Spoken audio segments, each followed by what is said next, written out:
ঘরোয়া কিছু উপকরণে আজকে বানাচ্ছি দুর্দান্ত স্বাদের দই চিংড়ি। এই দই চিংড়ি বানানোর জন্য প্রথমেই চিংড়ি মাছগুলো আমি ভালোভাবে ধুয়ে জল ঝরিয়ে নিয়েছি।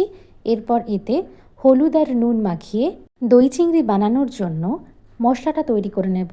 মশলাটার জন্য লাগছে পেঁয়াজ, আদা, রসুন, কাঁচা লঙ্কা, একটা দারচিনি, এলাচ আর দুটো শুকনো লঙ্কা আমি পেস্ট করে নিয়েছি।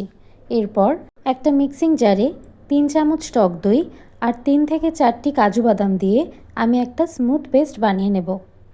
কড়াই সর্ষের তেল বসিয়ে তেল গরম হলে তাতে চিংড়ি মাছগুলো হালকা করে ভেজে নিয়ে তুলে নেব।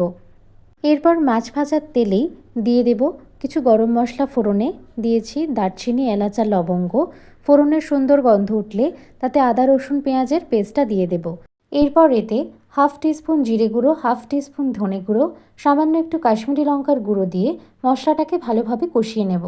এরপর দই আর কাজুর পেস্টটা দিয়েও ভালোভাবে কষিয়ে নেব। এরপর স্বাদমতো নুন আর চিনি দিয়ে মশলার বাটিটা ধুয়ে সামান্য একটু জল দিয়ে দেব।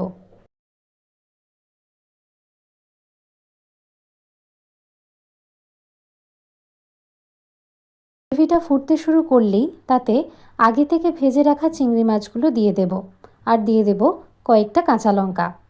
মাছের সাথে গ্রেভিটা 3 থেকে 4 মিনিট ফুটিয়ে নেবার পর নামানোর আগে উপর থেকে দিয়ে দেব সামান্য একটু ঘি। তাহলেই তৈরি হয়ে যাবে দই চিংড়ি।